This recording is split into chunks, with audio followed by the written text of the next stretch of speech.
ক্ষমতার অপরিসীম এবং জবাবদিহিহীন ক্ষমতার দম্ভে অন্ধ মূর্খ অবস্থান থেকে সরকারের উচ্চ পর্যায় থেকে শুরু করে সরকারি নিয়ন্ত্রণাধীন রাষ্ট্রীয় প্রতিষ্ঠানগুলো যেগুলো হওয়ার কথা ছিল না, রাষ্ট্রীয় প্রতিষ্ঠান সরকারের নিয়ন্ত্রণে থাকে না, সেই রাষ্ট্রীয় প্রতিষ্ঠানের নামে যে সংস্থাগুলো কাজ করছে আইনপ্রয়োগ সংস্থা সহ এই ধরনের যে প্রতিষ্ঠানের সামনে আজকে দাঁড়িয়ে আমরা কথা বলছি সেই সংস্থা সহ পুরো সার্বিক প্রক্রিয়ার মধ্যে যে জিনিসটা করেছে তারা ছাত্র জনতার যে অজেয় শক্তি সেটা ভুলে গেছে। আমাদের ইতিহাস যে শিক্ষা দিয়েছে এই যে ইতিহাসের পুরস্কারে পুরস্কৃত এই আমাদের ক্ষমতা অধিষ্ঠিত ব্যক্তিবর্গ থেকে শুরু করে যাদের কথা বললাম তারা সকলে যে কারণে তারা আজকে স্বাধীন দেশে বাস করে সেই ছাত্র জনতার শক্তিকে সক্ষমতাকে এবং তাদের যে বল অজেয় শক্তি সেটাকে ভুলে গিয়ে তাদের উপরে নির্বিচারে অত্যাচার গুলি চালিয়েছে।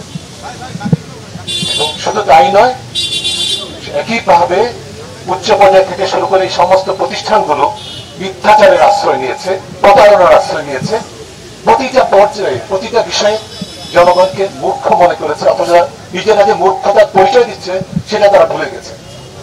এই মূর্খতা এবং অন্ধত্ব এবং মিথ্যাচারের আশ্রয় নিয়ে তারা যে কাজগুলো করেছে সেটা সম্পূর্ণভাবে সংবিধান লঙ্ঘন করেছে, আইনের লঙ্ঘন করেছে, জাতীয় আন্তর্জাতিক যে পেশাগত উৎকর্ষের কথা তারা বলে থাকেন, যে প্রশিক্ষণ তারা পেয়েছে সেগুলোকে পদদলিত করেছে, সেটা পদদলিত করে আমাদেরকে প্রতারণা করার চেষ্টা করেছে। কিন্তু তারা ভুলে গেছে তাদের মানদণ্ডে দেশবাসীকে বিচার করার কোনো সুযোগ নেই। দেশবাসী তাদের মতো মূর্খ নয়, মিথ্যাচারও নয়, তারা যে মিথ্যাচার করেছে, মূর্খতা দেখিয়েছে সেটা কিন্তু দেশবাসী বুঝে গেছে। এবং আমি যেটা বলবো এটা তারা করতে পেরেছে এই কারণে যে তাদের মধ্যে একটা ধারণা সৃষ্টি হয়ে গেছে।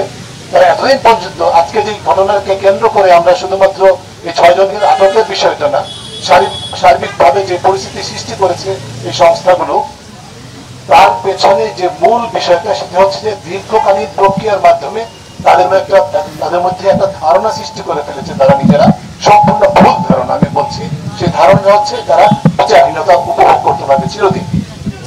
যদি তাই হয় আপনি কেন মিথ্যা কথা বলছেন? বন্ধ করুন মিথ্যা কথা। আপনি বলেন যে আমি নির্বিচারে গুলি করেছি, রংপুরে ছাত্রকে হত্যা করেছি, আমি নির্বিচারে আটক করে রেখেছি 6 জন সমন্বয়কে, আমি নির্বিচারে সারা দেশের অসংখ্য মানুষকে, শিক্ষার্থী সহ শিক্ষকদেরকে সহ নির্বিচারে অন্যায় করছি, অধিকার হরণ করছি, মানুষের স্বাধীনতা হরণ করছি, মানুষের ছাত্রদের সম্পূর্ণ যৌক্তিক, সম্পূর্ণ নৈতিকভাবে নৈতিকতার দৃঢ়তায় বলিয়ান যে দাবি, সেই দাবিকে যেটা সরকারও ঘোষণা করেছে তারা সমর্থন করে, সেই দাবির আন্দোলনে নির্বিচারে আমরা তারা অত্যাচার করেছে এবং তারা সেটার জন্য তারা লেলিয়ে দিয়েছে তাদের সমর্থন পুষ্ট সংস্থাগুলোকে, যার মধ্যে ছাত্র সংগঠন জড়িত। এই যে মিথ্যাচার নির্ভর সরকার পরিচালনা, রাষ্ট্র পরিচালনা, তার থেকে সরে আসতে হবে, কারণ দেশবাসী জেনে গেছে যে এটা মিথ্যাচারের গভর্নেন্স, মিথ্যাচারের উপর ভিত্তি করে সরকার পরিচালনা হচ্ছে। আমি যেটা বলতে চাই, যে যেটি আমি আগে উল্লেখ করেছি, বলতে চাই যে এই সংস্থাগুলো রাষ্ট্রকে মদত দিচ্ছে বলে মনে করছে, সরকারকে মদত দিচ্ছে বলে মনে করছে।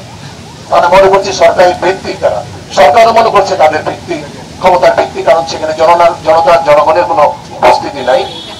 সরকারের যে ক্ষমতার ভিত্তি সেখানে এই সংস্থাগুলো এবং এই সংস্থাগুলো যে মিথ্যাচারের উপরে পেশাগত অবমাননার উপর নির্ভর করে সংসদ এবং সংবিধান এবং আইনের লঙ্ঘনের উপর নির্ভর করে পরিচালিত হচ্ছে, এটি তারা ভুলে যাচ্ছে যে এটি কিন্তু চিরস্থায়ী হওয়া ধসে পড়তে বাধ্য। যে প্রতিষ্ঠানে শুদ্ধাচার নেই, যে প্রতিষ্ঠানে সততা নেই, যে প্রতিষ্ঠান মিথ্যাচার দিয়ে পরিচালিত হয়, সেই প্রতিষ্ঠান কোনোদিন টিকবে না, টিকতে পারে না। সেটারই প্রমাণ কিন্তু আপনারা দেখছেন। আমি বলবো না সময় আছে এখনো, কিন্তু আপনারা ভেবে থাকেন, নিজেদেরকে আয়নার সামনে উপস্থাপন করুন, তারপরে নিজেদের আচরণ সংযত করুন।